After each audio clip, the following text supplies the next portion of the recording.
বর্তমানে nuclear family আর flat কালচারে কিন্তু লক্ষ্মী পুজোয় বাড়ি বাড়িকে প্রসাদ সংগ্রহ করা বা পাড়ায় পাড়ায় ঘুরে প্রসাদ খাওয়ার চল কিন্তু এখন একবারে নেই বললেই চলে।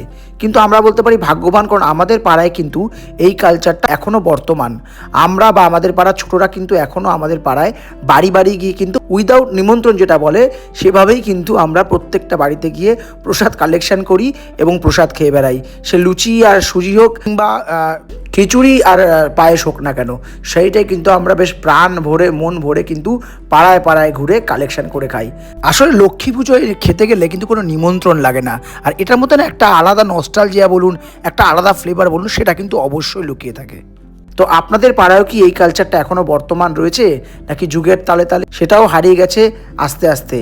যদি এরকম কালচার থেকে থাকে বা না থেকে থাকে, সবটাই কিন্তু আপনি আমার কমেন্ট বক্সে জানাতে পারেন। অথবা এমনও হতে পারে যে ছোটোবেলার কথা কিন্তু আমার ভিডিও দেখার পর আপনার মনে পড়ে গেল, আপনি একটা সময় এরকমভাবেও প্রসাদ কালেকশন করতেন, কিন্তু এখন আর যে কোনো কারণে হোক সেটা থেকে বিরত থাকেন বা সম্ভব হয় না। আপনি কিন্তু সেটা নির্দ্বিধায় কিন্তু আজকে কমেন্ট বক্সে জানাতে পারেন। সঙ্গে থাকুন আর দেখতে থাকুন আমার ইউটিউব চ্যানেল সুশান্ত বোস, আর খুব ভালো থাকুন। টাটা।